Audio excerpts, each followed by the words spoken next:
Hi guys, आपके अपने channel high level study पे आप सभी का स्वागत है। दोस्तों आज हम बात करने वाले हैं यूडब्ल्यू के मोस्ट इम्पोर्टेंट टॉपिक जो कि आपके ऑनलाइन एग्ज़ाम में आने वाले हैं। उसके मोस्ट इम्पोर्टेंट टॉपिक जो कि हम आपको पढ़ाने वाले हैं। चलिए सबसे पहले स्टार्ट करते हैं।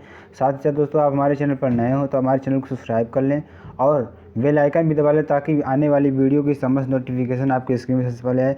चलिए दोस्तों बिना समय गंवाए हुए स्टार्ट करते हैं। तो पहला क्वेश्चन हमारा क्या है, the maximum demand example sum of the connected load to the simulation maximum demand is expressed in through, यानी कि अधिकतम मांग यथा अधिक मांग के साथ साथ जुड़े भार का योग द्वारा दर्शाया जाता है। तो किसके द्वारा दर्शाया जाता है? दूसरे का आंसर हो जाएगा विविधता कारक के द्वारा। किसके द्वारा? विविधता कारक के द्वारा। आगे चलते हैं अगले क्वेश्चन की तरफ। औसत लोड से अधिकतम लोड के अनुपात को कहा जाता है, यानी कि जो हमारा औसत लोड है इसके अधिकतम लोड के अनुपात को क्या कहा जाता है? तो इसके अधिकतम अनुपात को हम क्या कहते हैं मेरे प्यारे दोस्तों? इसका अधिकतम अनुपात क्या कहेंगे? लोड गुणांक कहते हैं। क्या कहते हैं? लोड गुणांक कहते हैं। आगे चलते हैं अगले क्वेश्चन की तरफ। विद्युत शक्ति प्रणाली में लोड फैक्टर को किस रूप में परिभाषित किया जाता है?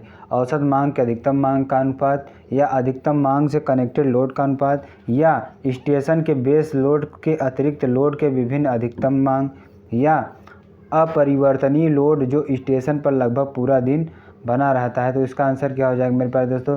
इसका आंसर हो जाएगा औसत मांग के अधिकतम मांग के अनुपात पर। ठीक है, आगे चलते हैं अगले क्वेश्चन की तरफ। दोस्तों साथ साथ हमारे साथ बने रहिए और वीडियो को शेयर भी करते रहिए, जो कि आपके पास बहुत इंपॉर्टेंट क्वेश्चन आपको लोगों को शेयर करने जा रहे हैं और आप लोगों को बहुत ज़्यादा इंपॉर्टेंट क्वेश्चन हैं। ठीक है, चलिए शेयर करते हैं। एक विद्युत प्लांट में अगर प्लांट की दक्षता यानी प्लांट की क्षमता अधिकतम मांग के बराबर है तो, यानी कि in a power plant if the plant capacity is equal to the maximum demand then, यानी कि एक विद्युत प्लांट में अगर प्लांट की क्षमता अधिकतम मांग के बराबर है तो उसमें क्या आएगा दोस्तों? उसमें क्या होगा कि प्लांट जो है आरक्षित क्षमता शून्य होगी। जो प्लांट की आरक्षित क्षमता होगी वो क्या हो जाएगी? शून्य हो जाएगी। आगे चलते हैं अगले क्वेश्चन की तरफ। अगला क्वेश्चन हमारा क्या है? एक कारखाना प्रत्येक 8 घंटे की 3 शिफ्ट में चलता है, यानी एक कारखाना है जो कि प्रत्येक 8 घंटे की 3 शिफ्ट में चलता है। ठीक है, जिसमें 30 किलोवाट, 15 किलोवाट और 25 किलोवाट की क्रमशः खपत होती है। तो कारखाने की प्रतिदिन ऊर्जा खपत की गणना कीजिए किलोवाट आवर में। तो इसको ऐसे निकालते हैं दोस्तों।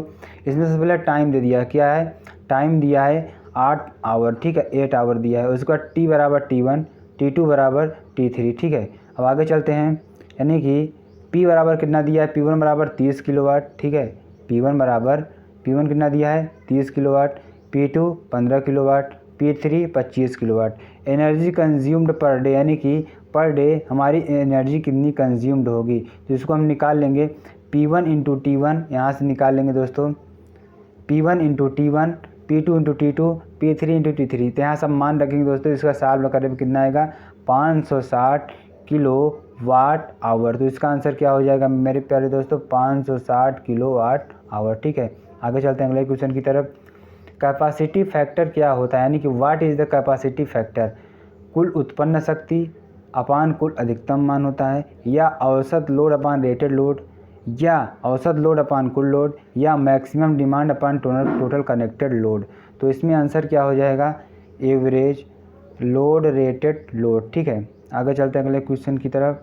एक अवधि के दौरान भार गुणक के रूप में परिभाषित किया जाता है, यानी कि load factor during a period is defined as, यानी कि एक अवधि के दौरान भार गुणक के रूप में परिभाषित किया जाता है औसत भार बटे अधिकतम भार। इसका क्या हो जाएगा?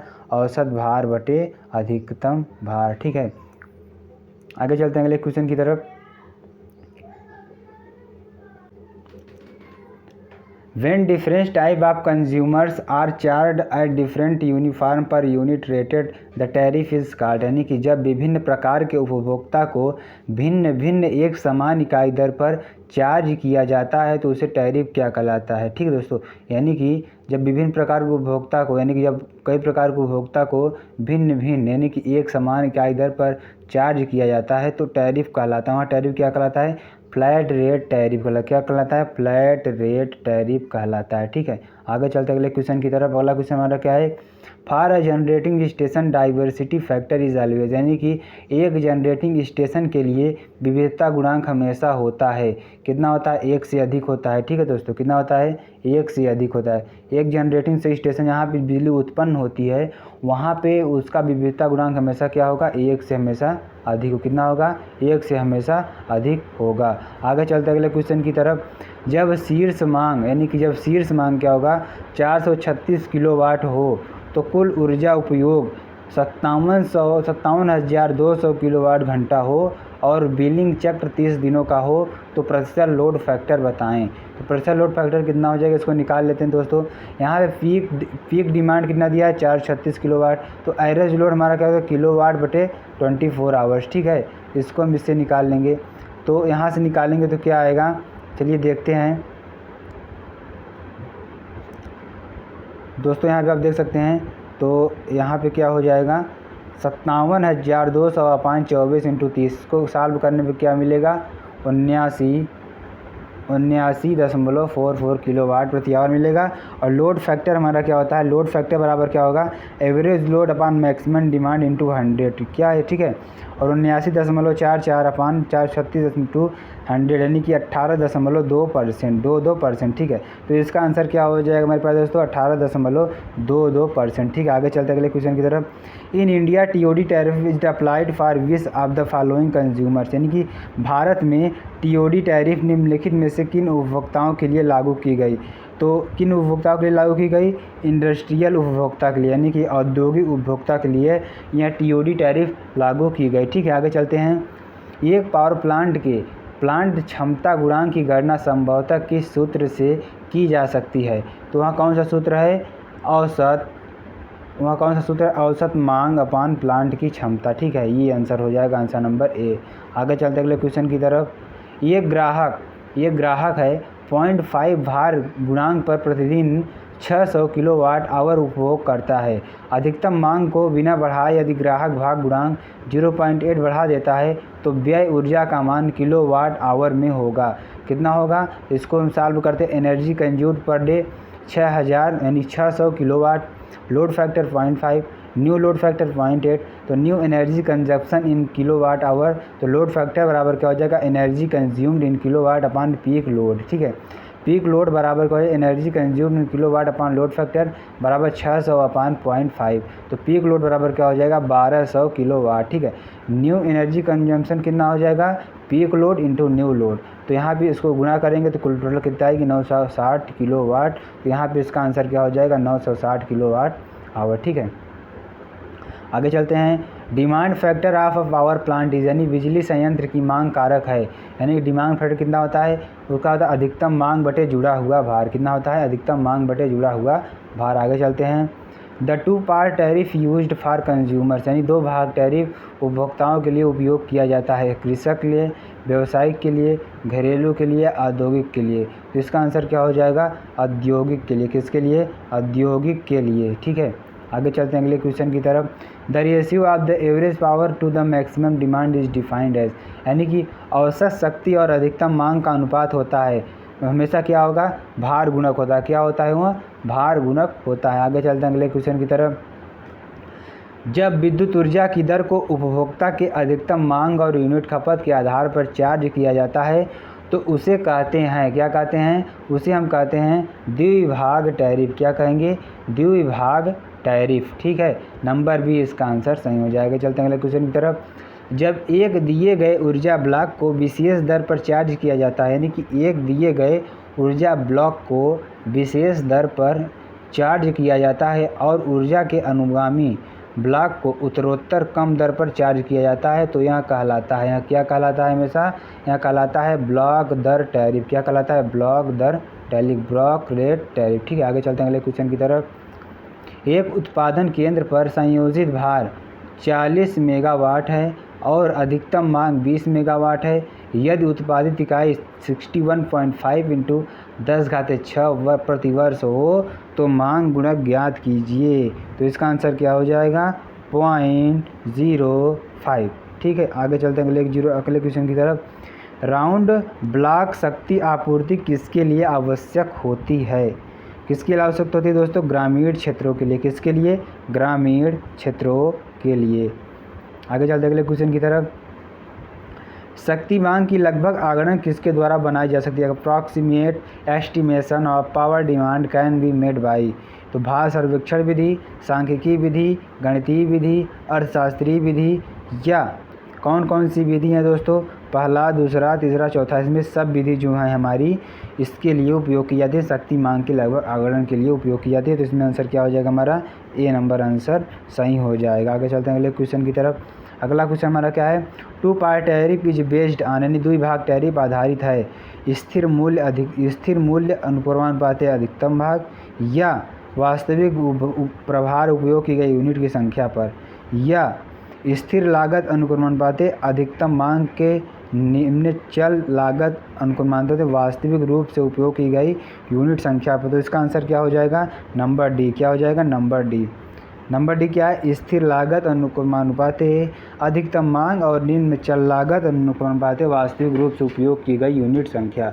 आगे चलते अगले क्वेश्चन की तरफ। शिखर भार संयंत्र के लिए जनित्र मुख्यतः किस अधिकतम दक्षता हेतु डिजाइन किया जाता है? तो इसका आंसर क्या हो जाएगा? 50 से 75 पूर्ण भार पर, ठीक है, फुल लोड पर। आगे चलते हैं। अधिकतम मान यानी कि RMS, ठीक है, मान का अनुपात जाना जाता है। उसका अनुपात क्या कहा जाना जाता है? यानी कि अधिकतम मान और RMS मान का अनुपात क्या कहा जाता है? शीर्ष गुणांक कहा जाता है। क्या कहा जाता है? शीर्ष गुणांक कहा जाता है। आगे चलते हैं अगले क्वेश्चन की तरफ।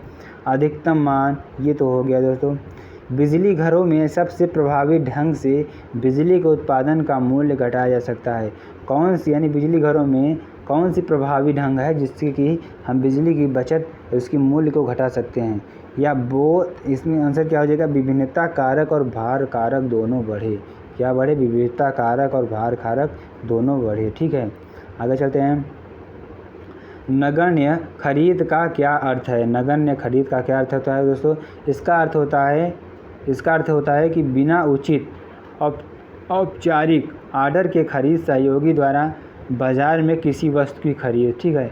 आगे चलते हैं। विभेद कारक फैक्टर का अनुपात होता है, यानी कि विभेद कारक फैक्टर का अनुपात होता है उपभोक्ताओं की अधिकतम मांग का योग सिस्टम की अधिकतम मांग, ठीक है। उपभोक्ताओं की अधिकतम मांग का योग बटे सिस्टम की अधिकतम मांग, ये इसका आंसर हो जाएगा, ठीक है। आगे चलते हैं अगले क्वेश्चन की तरफ। विभेद कारक इंटू अधिकतम मांग होता है, क्या होता है? यह हमेशा क्या होता है? उपभोक्ता की अधिकतम मांग का योग होता है। क्या होता है? उपभोक्ता की अधिकतम मांग का योग होता है। घरेलू उपभोक्ता का भार लगभग कितना है? यानी घरेलू उपभोक्ता का जो भार है लगभग कितना होता है? Domestic consumer load is around, किसके लगभग होता है? 5 किलोवाट के अराउंड होता है। आगे चलते हैं अगले क्वेश्चन की तरफ। घरेलू भार के लिए सामान्य लोड गुणांक का रेंज क्या है? यानी what is the usual load factor range for domestic load? इसका आंसर क्या हो जाएगा? 10 से 15%। क्या हो जाएगा? 10 से 15%। In an electric insulation the maximum demand is given by its, यानी बिजली के अधिष्ठापन में अधिकतम मांग किसके द्वारा दी जाती है? किसके द्वारा दी जाती है? एक निश्चित अवधि के दौरान एक निश्चित अंतराल पर औसत अधिकतम मांग। क्या हो जाएगा? एक निश्चित अवधि के दौरान एक निश्चित अंतराल पर औसत अधिकतम मांग, ठीक है। आगे चलते हैं। What is resultant of the area under daily load curve divided by 24 hours, यानी दैनिक भार वक्र को 24 घंटे से विभाजित करने पर परिणाम क्या होगा? इसका आंसर क्या हो जाएगा? औसत भार। क्या हो जाएगा? औसत भार, ठीक है। दोस्तों ये क्वेश्चन है, इसको सॉल्व करते हैं। The rated for consumptions of 250 kilowatt at block rate tariff is equated as, यानी कि first 20 kilowatt hour at 60 paisa kilowatt hour, या next 25 kilowatt hour at 50 paisa per unit, या नेक्स्ट 35 किलोवाट आवर एट 40 पैसे पर यूनिट, यानी कि एक्सटेंडिंग 80 किलोवाट प्रति hour at 30 paisa, यानी 30 paisa per unit the average cost per unit consumption. तो इसको निकाल लेंगे दोस्तों, सब ऐड करके हम उससे मल्टीप्लाई कर देंगे तो इसका हमारा आंसर आ जाएगा। तो इसका सॉल्व करने पर कितना आएगा? 35.8 पैसा किलोवाट प्रति आवर। तो इसका आंसर क्या हो जाएगा? ये, ठीक है। आगे चलते हैं। लोड वक्र के अंदर का क्षेत्रफल होता है, लोड वक्र के अंदर का क्षेत्रफल कितना होता है, ऊर्जा खपत यानी एनर्जी कंज्यूम्ड, क्या होता है, एनर्जी कंज्यूम्ड, ऊर्जा खपत। आगे चलते हैं अगले क्वेश्चन की तरफ। किसी संयंत्र का उपयोग कारक कम होने का अर्थ है कि संयंत्र क्या होगा, केवल आवश्यकता पड़ने पर प्रयुक्त होता है। ठीक है, इसका ये आंसर हो जाएगा, आंसर नंबर बी। आगे चलते हैं। निम्नलिखित में से कौन प्रचालन लागत नहीं है, प्रचालन स्टाफ का वेतन, क्या है, प्रचालन स्टाफ का वेतन, यानी कि which of the following is not an operating cost. ये तो प्रचालन जो स्टाफ होते हैं उनके लिए क्या खर्च है उसके लिए देता पड़ता है। आगे चलते हैं। अगर किसी संयंत्र का कम उपयोगिता गुणांक है तो संयंत्र है, यानी संयंत्र कौन सा है, केवल स्टैंड बाय उद्देश्य के लिए उपयोग किया जाता है, केवल क्या किया जाता है, स्टैंड बाय उपयोग के लिए उपयोग किया जाता है। किसी संयंत्र का क्षमता गुणक दिया जाता है, क्षमता गुणक किसके आधार पर दिया जाता है, औसत भार और संयंत्र की क्षमता द्वारा। ठीक है, आगे चलते हैं अगले क्वेश्चन की तरफ। शक्ति प्रदाय तंत्र में मांग गुणक की परिभाषा की जाती है, यानी कि जो शक्ति प्रदाय तंत्र में मांग गुणक की परिभाषा दी जाती है, कौन सी आधार पर दी जाती है, मैक्सिमम डिमांड और संयोजित भार के अनुपात के आधार पर दी जाती है। आगे चलते हैं अगले क्वेश्चन की तरफ। किसी उत्पादन संयंत्र का मांग गुणांक निम्न में से कौन है, यानी कि अधिकतम मांग बटे जुड़ा हुआ भार। ठीक है, अधिकतम मांग बटे जुड़ा हुआ भार। आगे चलते हैं अगले क्वेश्चन की तरफ। निम्नलिखित उद्योगों में से कौन सा प्रति टन उत्पाद के लिए अधिकतम विद्युत की खपत करेगा, क्या करेगा, एल्यूमीनियम। कौन करेगा, एल्यूमीनियम। ठीक है, आगे चलते हैं अगले क्वेश्चन की तरफ। एक लोड 0.45 के लोड फैक्टर का प्रतिदिन 600 किलोवाट आवर की लोड खपत करता है तो किलोवाट में अधिकतम मांग कितनी होगी। तो इसमें दोस्तों दिया है लोड फैक्टर कितना दिया है, लोड फैक्टर दिया है हमारा लोड फैक्टर कितना दिया है 0.45। ठीक है, और कुल यूनिट कितना दिया है 6000 किलोवाट प्रति आवर, यानी कि अधिकतम लोड कितना हो जाएगा प्रतिदिन का, औसत लोड बटे लोड फैक्टर इंटू 24। इसको सॉल्व करने पर हमें क्या मिलेगा, 55.55 किलोवाट। ठीक है, आगे चलते हैं अगले क्वेश्चन की तरफ। एक पावर प्लांट के वार्षिक लोड अवधि का वक्र एक सीधी रेखा है। ठीक है, औसतन वार्षिक लोड 400 मेगावाट है, प्लांट की क्षमता 900 मेगावाट है, प्लांट क्षमता फैक्टर होगा कितना होगा, 0.4, कितना होगा 0.4। ठीक है, आगे चलते हैं अगले क्वेश्चन की तरफ। एक उच्च विविधता गुणक का मतलब है, यानी कि a large diversity factor means क्या होता है, विद्युत की यूनिट मूल्य के कमी हो रही है, विद्युत की यूनिट मूल्य में कमी हो रही है। आगे चलते हैं अगले क्वेश्चन की तरफ। शक्ति उत्पादन केंद्र में शक्ति उत्पादन मूल्य को किस विधि द्वारा कम किया जा सकता है, विविधता गुणांक तथा भार गुणांक दोनों बढ़ाकर। ठीक है, विविधता गुणांक तथा भार गुणांक दोनों बढ़ाकर। अधिकतम ऊर्जा से उत्पन्न होगी, क्या उत्पन्न होगी, 1 किलो यूरेनियम से नाभिकीय विखंडन। ठीक है, आगे चलते हैं अगले क्वेश्चन की तरफ। लोड वक्र के अधिकतम क्षेत्रफल क्या दर्शाता है, लोड वक्र के अधिकतम क्षेत्रफल क्या दर्शाता है, ऊर्जा खपत दर्शाता है, क्या दर्शाता है, ऊर्जा खपत दर्शाता है। आगे चलते हैं अगले क्वेश्चन की तरफ। विद्युत उत्पादन संयंत्र आपस में किस कारण से परस्पर संबंधित रहते हैं, किस कारण से, प्रदाय की विश्वसनीयता बढ़ाने के लिए। ठीक है, आगे चलते अगले क्वेश्चन की तरफ। विद्युत कार्य के खर्च किए गए खर्च का आकलन करते समय आकस्मिक खर्च पदार्थों और पारिश्रमिक कार्य के कितने प्रतिशत अनुमानित किए जाते हैं, कितने प्रतिशत किए जाते हैं, 3% से 5%। ठीक है दोस्तों, आशा करते हैं वीडियो आप लोग को बहुत ज़्यादा पसंद आएगा। अगर पसंद आएगा तो हमारे चैनल को लाइक करें, सब्सक्राइब और कमेंट करें। साथ ही साथ हमारे चैनल पर आप नए हो तो हमारे चैनल को शेयर करें और इसे ज़्यादा से ज़्यादा शेयर करें और इसी तरह के वीडियो पाने के लिए हमारे चैनल को सब्सक्राइब कर लें। चलते हैं, फिर मिलते हैं नेक्स्ट वीडियो में। थैंक यू फ्रेंड, जय हिंद, जय भारत।